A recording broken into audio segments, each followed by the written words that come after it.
everyone, and welcome to another episode of Blue Wheel's e-commerce exchange, where we chat through all things e-com and hit on some of the recent industry trends. Today, we are focusing on backend operations and how e-commerce brands really have to shift and adapt to the extensive operational requirements of marketplaces, whether that's Amazon, Walmart, or beyond. To dig into this topic a little deeper, I want to welcome our VP of Backend Operations, Anna Price. Welcome, Anna.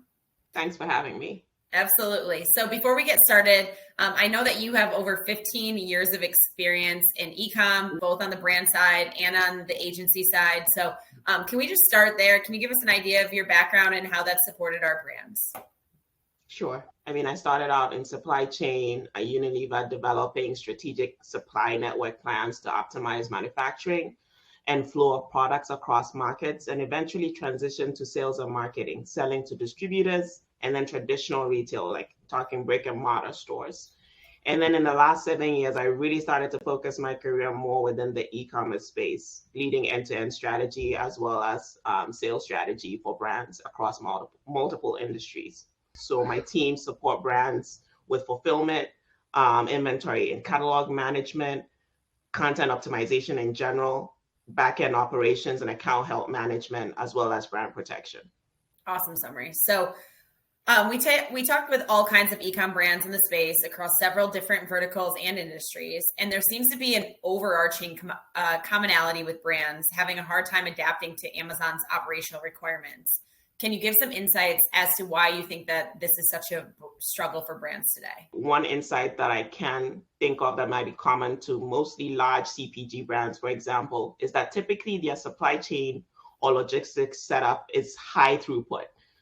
Therefore, the additional labeling and package prep requirements that Amazon has adds some operational complexity that they just aren't readily able to handle in most cases. Another reason is just the dynamic nature of e-commerce platforms in general. There are constant updates to processes, requirements, and policies that can be hard to keep up with or adapt to. You can't just immediately change your systems that easily, especially for a large CPG brand that's been doing certain things one way for a long time. So these just make it harder. I think also there are some differences or nuances between 1P versus 3P that are worth calling out. For example, when you're selling 1P, you're mostly shipping in bulk. Amazon is placing large orders, so you're shipping in bulk, which can make the process a lot simpler. But when you're having to manage your own fulfillment through Amazon's 3P or FBA, you're shipping smaller shipments at a time, more frequent. You have to really stay on top of inventory and planning. All of those things are complexities that I think make it harder for brands, especially larger CPG brands, to adapt very easily. Yeah, I think this happens usually in Q1 of every year, where you've got these large vendor brands that go into negotiations, come out of them maybe not as happy as what they'd like. And then they always ask the question, is now the year to consider what it would look like to go 3P, right? And I would say the easy stuff is the advertising, the catalog management, the consumer journey, right? That doesn't usually change a whole ton. What we find is that the brands struggle the most with the back end operational, ensuring that they can go from receiving POs on the 1P side to telling Amazon what they're shipping in on the 3P side. Correct. So you go from suddenly just waiting for orders to come to you to now you're having to forecast and stay on top of what you need to send in to stay in stock. There's also the customer service piece of it that most brands don't think about, because Amazon, for the most part, when you're 1P, is handling all of that, all the customer relations, returns management, all of those things are being handled very effectively by Amazon. When you move to 3P, now you have to take on all of that as well. Got it.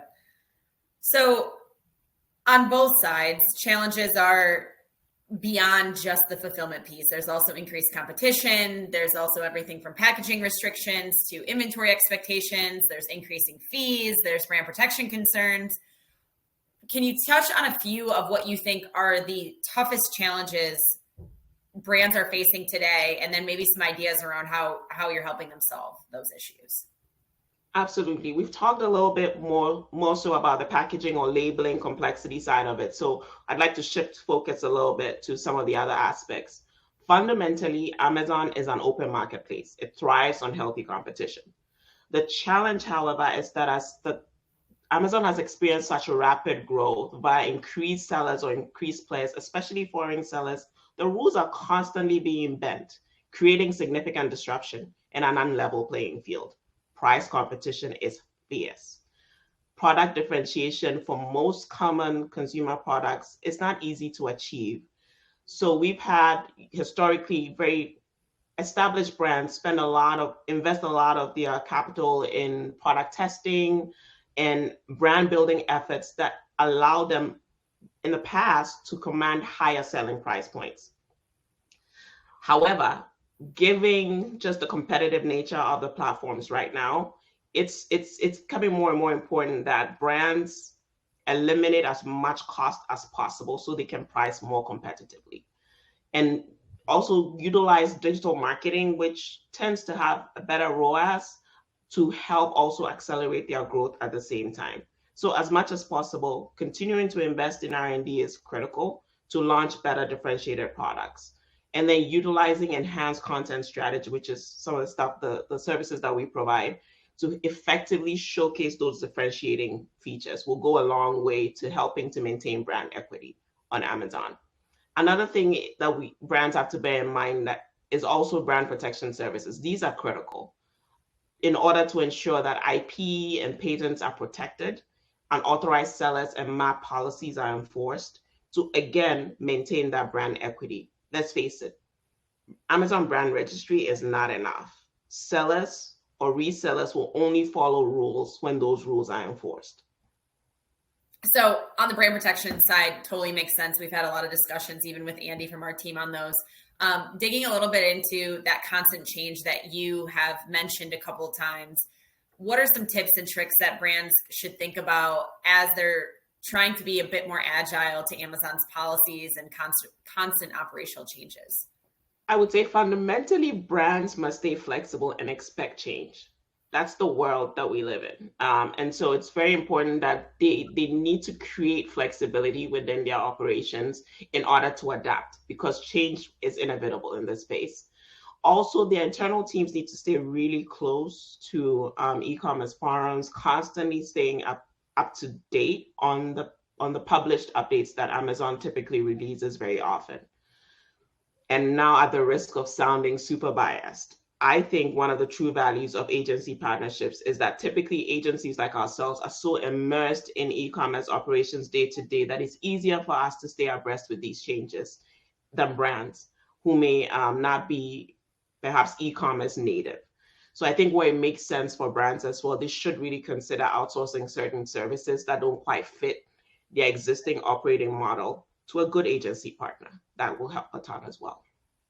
Yeah, it's interesting you say that. And maybe this is something I take a little bit for granted because we do it every single day. But, for our really traditional brands, when a new operational issue comes up for them, they don't have the muscles internally to figure it out, to problem solve, to implement, to get all the other teams on board. Mm-hmm. And I think I take that a little bit for granted because we see that same issue across 10 different brands. When it comes up the first time, we solve it, and then we know exactly what to do for the other 9, right? And exactly. I think just having those types of ad hoc, like, hey, this issue came up, how do we solve? There's a huge benefit there that we probably don't talk a whole ton about. In addition to that, back to your point on always expecting change is really important too. And then being able to quantify how that change impacts your overall goals. I think some of the things I see from brands is, the e-com team might be screaming at the rooftops of, hey, we're not hitting our goals because of this issue within operations.